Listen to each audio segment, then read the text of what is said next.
ध्यान आकर्षण प्रस्ताव श्री गुरवीर सिंह। नियम 131 के तहत ध्यान आकर्षण प्रस्ताव।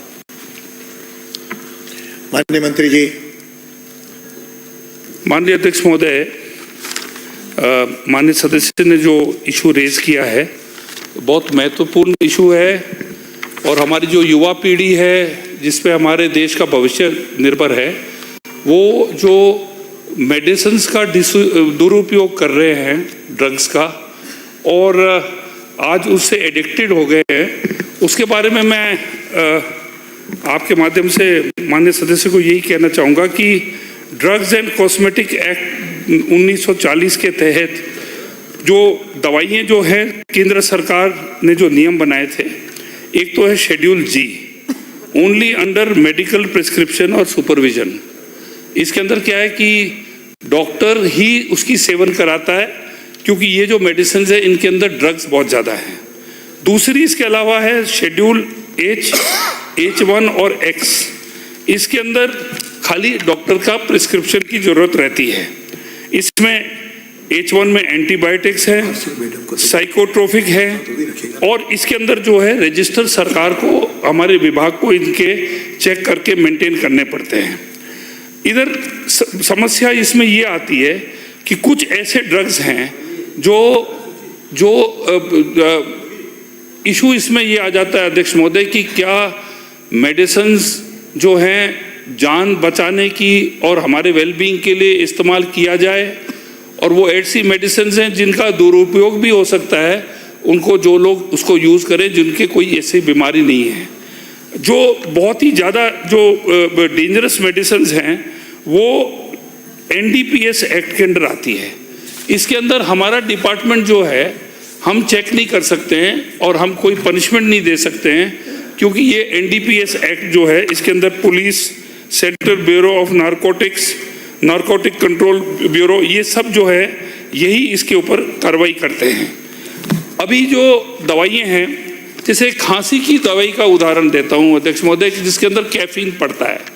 कैफीन जो है ये बनता है आपके अमल से बनता है, ओपियम से बनता है। अब क्या खांसी की दवाई, लोगों की खांसी हो रही है, क्या उनको खांसी रहने दें या फिर हम एलियोपैथी को हटाई दें लिस्ट से, जो भी संभव नहीं है। तो इसके अंदर जो नियंत्रण जो करना पड़ता है, और जो हमारे माननीय सदस्य हैं, आपका जो गंगानगर और आपका जो एरिया आ गया, आपका हनुमानगढ़, गंगानगर और आपका जो बीकानेर क्षेत्र आ गया है, इसके अंदर दुरुपयोग बहुत ज़्यादा हो रहा है। तो इसके अंदर जो है जो कोडीन वाली दवाइयाँ, डाइफेनॉक्सलेट, पेंटाजोसिन, ये जो करीबन 9 ड्रग्स हैं, हमने इनको बिल्कुल प्रोहिबिट किया हुआ है आपके क्षेत्र से, क्योंकि इसका दुरुपयोग हो रहा है। एक एविल जैसी दवाई या एलेग्रा जैसी दवाई जो किसी को मधुमक्खी खा जाए या उनको कोई टाइप की एलर्जी हो जाए, वो दवाई का भी लोग दुरुपयोग करते हैं, क्योंकि वो दवाई लेने से जब ये नशा करते हैं, ये ड्रग्स लेते हैं, ये कोकेन लेते हैं, ये अफीम लेते हैं, तो उससे उनको बचा के रखती है उसके साइड इफ़ेक्ट से। तो हमारे जहाँ तक सरकार का जो है हम पूरा नियंत्रण कर रहे हैं, हम रिकॉर्ड चेक कर रहे हैं, लेकिन नारकोटिक्स कंट्रोल बोर्ड के अंदर जो आते हैं, जो बहुत ही गंभीर दवाइयाँ हैं, उसके लिए वो हमारे दायरे से बाहर हैं। माननीय सदस्य। माननीय अध्यक्ष महोदय, जो हमारी चिंता है, जो मैं सदन को बताना चाहता हूँ कि जितना भी ड्रग सिस्टम, ड्रग का दुकानें हैं, चाहे वो थोक की हैं, रिटेल की हैं, मेरी पहली मांग ये है कि उसमें कोई पैरामीटर्स तय कर दिए जाएं कि कितनी पॉपुलेशन के आप मेडिकल स्टोर खोल सकते हैं। डॉक्टर की प्रिस्क्रिप्शन के बिना उसको बिल्कुल बंद किया जाए। इसका पोर्टल के जब तक हम नहीं बनाएंगे, कितनी मैन्युफैक्चर हुई, कितनी डिस्ट्रीब्यूट हुई, बिना डॉक्टर की सलाह के, जो आपने डी एडिक्शन का नाम लिया, जिन चाहे वो अफीम है, चाहे हीरोइन, कोकीन है, उनके डी एडिक्शन के नाम पे जहाँ दिन में 1 गोली लेनी है वो 50-50 ले रहे हैं, और इतना नशे में धुन है कि वो कोई भी उनके सुध में नहीं है, क्राइम कर सकते हैं, चोरियां करते हैं। एक तो विषय ये है सर। दूसरा, जो हम जब तक हमें डाटा मैनेजमेंट पोर्टल के माध्यम से नहीं करेंगे, हम इस पर कंट्रोल नहीं कर सकते।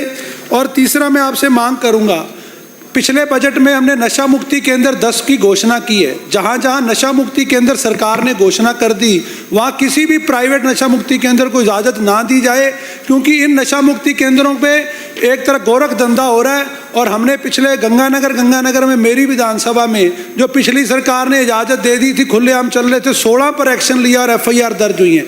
तो मेरा सदन से मांग है, सरकार ने अभियान चलाए हैं, फरवरी, मार्च, मई, नवंबर में 4 अभियान चले, तकरीबन 1800 को आपने कार्रवाइयाँ उन फर्म्स पे की है। पर मैं आप ये मेरी मांग है, इसके ऊपर एक पोर्टल बना करके इसको बिल्कुल कंट्रोल में लेकर के आइए।